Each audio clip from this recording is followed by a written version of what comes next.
Hello friends, मैं अलका शर्मा।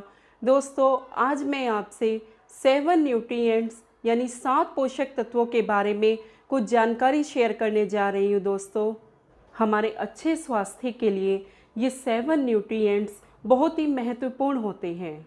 ये 7 nutrients हैं पानी, carbohydrate, fat, protein, vitamin, mineral और फाइबर।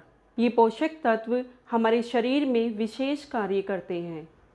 ज़्यादातर लोग अपने खाने में कार्बोहाइड्रेट और फैट की मात्रा आवश्यकता से अधिक लेते हैं और प्रोटीन, विटामिन, मिनरल और फाइबर यानी पीवीएमएफ अपने भोजन में बहुत कम मात्रा में लेते हैं। दोस्तों, आइए जानते हैं कि ये 7 न्यूट्रिएंट्स हमारे शरीर में क्या कार्य करते हैं और इन्हें पर्याप्त मात्रा में लेने से हमें क्या फ़ायदे हैं।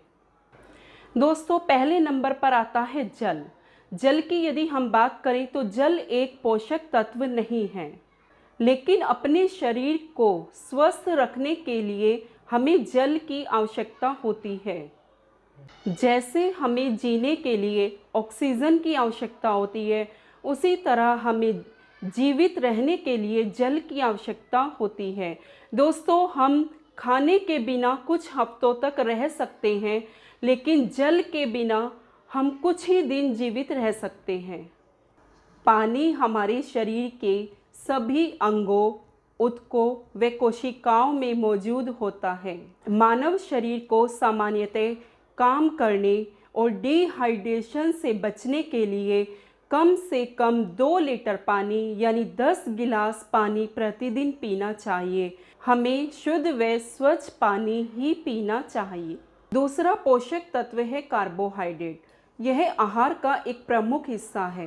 कार्बोहाइड्रेट हमें ऊर्जा यानी एनर्जी देता है। उदाहरण के तौर पर हम देखते हैं, यदि हम एक दिन व्रत या उपवास रख लेते हैं तो हमारा चेहरा मुरझा जाता है, हमें कमजोरी व थकावट लगने लगती है। दोस्तों, क्या कभी हमने यह जानने की कोशिश की है कि ऐसा क्यों होता है? ऐसा इसलिए होता है क्योंकि जब हम व्रत या उपवास रखते हैं तो हम एक ही समय खाना खाते हैं और जिससे हमें जितनी कार्बोहाइड्रेट की ज़रूरत होती है उतनी कार्बोहाइड्रेट हमारे शरीर को नहीं मिल पाती। कार्बोहाइड्रेट का मुख्य स्रोत है दालें, चावल, साबुत अनाज, चोकर युक्त गेहूं का आटा, फलियां आदि। चूँकि कार्बोहाइड्रेट से भरे खाद्य पदार्थ सस्ते होते हैं और हमें बहुत आसानी से मिल जाते हैं, इसलिए हम दिन भर में आवश्यकता से अधिक कार्बोहाइड्रेट का सेवन कर लेते हैं। कार्बोहाइड्रेट का अत्यधिक सेवन करने से पेट का मोटापा बढ़ता है, जिससे हमें डायबिटीज़ व हृदय रोग जैसी बीमारियां हो जाती हैं। रात के खाने में हमें कम से कम कार्बोहाइड्रेट का सेवन करना चाहिए। तीसरा पोषक तत्व है फैट। फैट यानी वसा। फैट हमें घी, मक्खन, तेल से प्राप्त होती है। जो भी हम खाना बनाते हैं दोस्तों, उससे हमें फ़ैट आसानी से मिल जाता है। हम जिस भी तेल में, घी में और जो भी हम मक्खन का प्रयोग करते हैं, उससे हमें फ़ैट मिल जाता है। फ़ैट हमारे शरीर के तापमान को सामान्य रखता है। फ़ैट हमारी कोशिकाओं के स्वास्थ्य व कार्यशीलता को बढ़ावा देने में महत्वपूर्ण भूमिका निभाता है। हमें दिन भर में 15 ml राइस ब्रान ऑयल का सेवन करना चाहिए।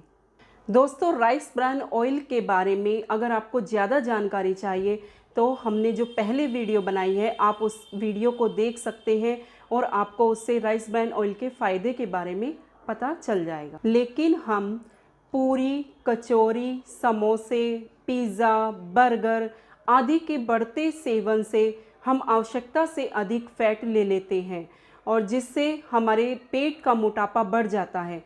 पेट का मोटापा बढ़ने से दोस्तों हृदय रोग, डायबिटीज़, फैटी लीवर, उच्च कोलेस्ट्रॉल जैसी संबंधी समस्याएं हमारे सामने दिन पर दिन बढ़ती जा रही हैं। हमें अपनी दैनिक आवश्यकता के अनुसार ही फैट का सेवन करना चाहिए। हमारे शरीर में प्रोटीन की कमी होने पर नई कोशिकाओं का निर्माण नहीं हो पाता, जिसके कारण हमारे शरीर के विभिन्न कार्य बाधित होते हैं। अब बात करते हैं प्रोटीन के स्रोत की। वैसे तो प्रोटीन के बहुत सारे स्रोत हैं, लेकिन प्रोटीन का मुख्य स्रोत सोयाबीन है। सोयाबीन प्रथम श्रेणी के प्रोटीन का स्रोत है। सोयाबीन से हम डायरेक्ट प्रोटीन नहीं ले सकते। सोयाबीन से हम वैज्ञानिक पद्धति से मशीनों के द्वारा सोया आइसोलेट प्रोटीन प्राप्त किया जा सकता है। इसे सोयाबीन के ऐसे आटे से निकाल दिया जाता है जैसे कि पहले से ही सोयाबीन के आटे से कार्बोहाइड्रेट, फैट व अन्य अशुद्धियों को निकाल दिया गया हो। हमें अपने वजन के अनुसार ही प्रोटीन लेना चाहिए। उदाहरण के तौर पे यदि किसी पुरुष का वजन 60 किलो है तो उसे अपने वजन के अनुसार प्रतिदिन 60 ग्राम प्रोटीन लेना आवश्यक है। यदि किसी महिला का वजन 55 किलो है तो उसे अपने वजन के अनुसार 55 ग्राम प्रोटीन प्रतिदिन लेना आवश्यक है। प्रोटीन की कमी से हमारे शरीर में मसल्स की हानि, जोड़ों के दर्द, असमय बुढ़ापा, रूखी त्वचा, कमजोर बाल, असमय बालों का झड़ना, थकावट, आलस व कमजोरी आदि बीमारियां हमारे शरीर में होती हैं। हमें जीवन भर स्वस्थ रहने के लिए अपनी दैनिक आवश्यकता के अनुसार सोया आइसोलेट प्रोटीन का ही सेवन करना चाहिए। पांचवा पोषक तत्व है विटामिन्स। विटामिन्स हमारे शरीर के लिए बहुत ही लाभदायक हैं। चूँकि इनका निर्माण हमारे शरीर में नहीं हो सकता, इसलिए हमें इन्हें आहार से प्राप्त करना जरूरी है। एंटीऑक्सीडेंट विटामिन हमें फ्री रेडिकल से होने वाली कोशिकाओं की क्षति, असमय बुढ़ापा और गंभीर रोगों से बचाते हैं। दोस्तों, वैसे तो विटामिन्स कई प्रकार के होते हैं। आइए आगे हम कुछ विशेष विटामिन्स के बारे में जानते हैं। एंटीऑक्सीडेंट गुणों से युक्त vitamin A. Vitamin A fat में घुलनशील विटामिन है। विटामिन ए हमारी आँखों की दृष्टि को सुधारता है और हमारे इम्यून सिस्टम को मजबूत बनाता है। विटामिन ए हमारी त्वचा, दांतों, मसूड़ों और बालों को स्वस्थ रखता है। कैंसर, मधुमेह और दिल जैसी गंभीर बीमारियों के जोखिम को कम करता है। विटामिन ए का स्रोत है अंडा, मांस, मछली, हरी पत्तेदार सब्जी, टमाटर, चुकंदर आदि। दोस्तों, अब बात करते हैं विटामिन बी की। विटामिन बी जल में घुलनशील विटामिन है। यह ऊष्मा नहीं सह सकता। भोजन को गर्म करने के बाद यह आसानी से नष्ट हो जाता है। विटामिन बी हमें दिल की बीमारियों से बचाव में मदद करता है। विटामिन बी हमें दिल की बीमारियों के बचाव में मदद करता है। महिलाओं के हार्मोन और पुरुषों के हार्मोन के लिए भी विटामिन बी आवश्यक है। विटामिन बी हीमोग्लोबिन का स्तर सामान्य रखने में भी मदद करता है। यह नींद में सुधार लाता है और चिड़चिड़ापन दूर करता है। विटामिन बी हमें दूध, पनीर, हरे पत्तेदार सब्जियां, पिस्ता, बादाम, अखरोट आदि से मिलता है। दोस्तों, अब बात करते हैं विटामिन सी की। विटामिन सी एंटीऑक्सीडेंट गुणों से भरपूर सफ़ेद रंग का एक विटामिन होता है। दोस्तों, आइए अब बात करते हैं विटामिन सी की। एंटीऑक्सीडेंट गुणों से भरपूर विटामिन सी एक सफ़ेद रंग का महत्वपूर्ण विटामिन है। क्योंकि यह शरीर में नहीं बनता, अतः इसे आहार से लेना जरूरी है। यह जल में घुलनशील विटामिन है। यह विटामिन आयरन को अवशोषित करने का अच्छा माध्यम है। विटामिन सी सर्दी व फ्लू के प्रभाव को कम करने में हमारी मदद करता है। यह दांतों, मसूड़ों और बालों को स्वस्थ रखने के लिए अति आवश्यक है। विटामिन सी का स्रोत है खट्टे फल जैसे नींबू, नारंगी। दोस्तों, अब आते हैं विटामिन डी पर। विटामिन डी फैट में घुलनशील विटामिन है। यह सनशाइन विटामिन भी कहलाता है। विटामिन डी का प्राथमिक स्रोत सूर्य की रोशनी है। विटामिन डी घी, मक्खन, अंडे और मछली के तेल में भी कुछ मात्रा में होता है।